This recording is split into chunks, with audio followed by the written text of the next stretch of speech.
جو ان سے مربوط ہو گیا اس کے بخت کو ارتقا لگے گا۔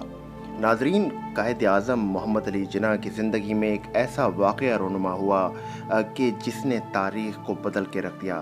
یوم علی جیسے مذہبی اجتماعات انسانی زندگی کے لیے کتنے اہم ہوتے ہیں کہ جس کے لیے پاکستان کی تخلیق تک کو مؤخر کر دیا جائے۔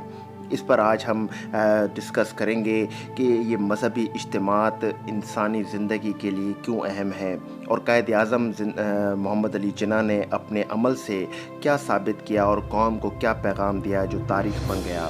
ناظرین، اس ویڈیو کو آخر تک ضرور دیکھیے گا اور ہمارے چینل کو سبسکرائب کرنا مت بھولیے گا۔ اسٹے ٹیون ود اس۔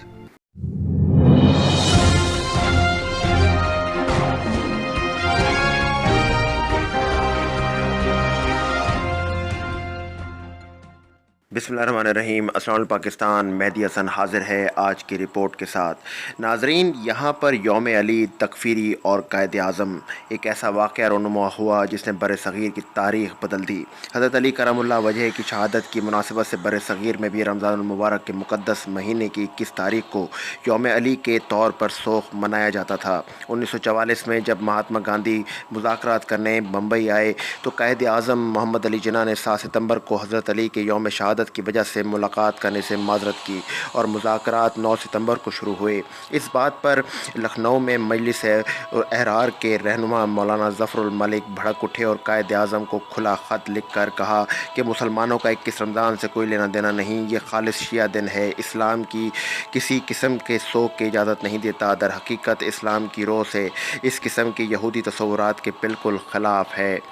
ناظرین، انہوں نے کہا کہ میں جانتا ہوں کہ آپ خواجہ شیعہ کمیونٹی سے تعلق رکھتے ہیں، لیکن آپ کو مسلمانوں پر ایک شیعہ عقیدہ تھوپنے کا کوئی حق نہیں۔ قائد اعظم نے اس خط کے جواب میں لکھا کہ یہ شیعہ عقیدے کی بات نہیں، حضرت علی چوتھے خلیفہ بھی تھے اور میں جانتا ہوں کہ حقیقت میں 21 رمضان کا دن اکثر مسلمان شیعہ سنی اختلاف سے بالاتر ہو کر مناتے ہیں۔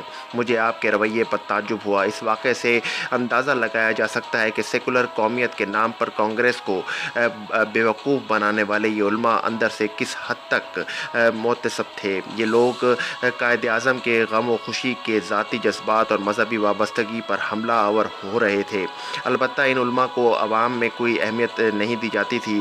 فرنگی محل لکھنؤ سے تعلق رکھنے والے اہل سنت نے قائد اعظم کو خط لکھ کر مولانا ظفر الملک کی اس حرکت کی مذمت کی اور آپ کو مکمل حمایت کا یقین دلایا۔ ان دنوں مسلم لیگ مسلمانوں کی نمائندہ جماعت کے طور پر سامنے آ رہی تھی اور کانگریس نے اس کے مینڈیٹ کو تسلیم کر کے معاہدہ لکھنؤ جیسی کسی مفاہمت کی طرف جانے کے بجائے سیاسی یتیم علماء کا سہارا لے کر مسلم لیگ کو نیچا دکھانے کی کوشش کی۔ ان علماء نے اپنے تعصب اور تنگ نظری کی وجہ سے کانگریس کو مسلمانوں میں مزید بیگانہ بنا دیا۔ قائد اعظم محمد علی جناح ابو الاصفہانی اور راجہ صاحب محمود آباد کے شیعہ ہونے کی وجہ سے مجلس احرار اور جمعیت علماء ہند نے مسلم لیگ کے خلاف فرقہ وارانہ تعصب کی مہم بھی چلائی۔ ناظرین، بات یہیں پر نہیں رکی۔ قائد اعظم محمد علی جناح کی مرحومہ زوجہ رتی جناح، جنہوں نے شادی سے پہلے اسلام قبول کیا تھا اور جن کی وفات کے بعد ان کو شیعہ طریقے سے بمبئی کے خواجہ اثنا عشری قبرستان میں دفن کیا گیا تھا، ان کو ان کی وفات کے کئی سال بعد جمعیت علماء ہند نے غیر مسلم کہنا شروع کیا۔ حالانکہ اگر وہ اپنے آبائی مذہب پر ہوتیں تو تدفین کے بجائے ان کی آخری رسومات پارسی مذہب کے مطابق ادا کی گئی ہوتیں۔ مولانا حسین احمد مدنی نے سول میرج اور لیگ کے عنوان سے ایک پمفلٹ شائع کیا جس میں قائد اعظم پر الزام لگایا گیا کہ انہوں نے سول میرج ایکٹ کے مطابق ایک غیر مسلم عورت سے شادی کی تھی اور اس وجہ سے وہ مسلمانوں کی قیادت کے قابل نہ رہے تھے۔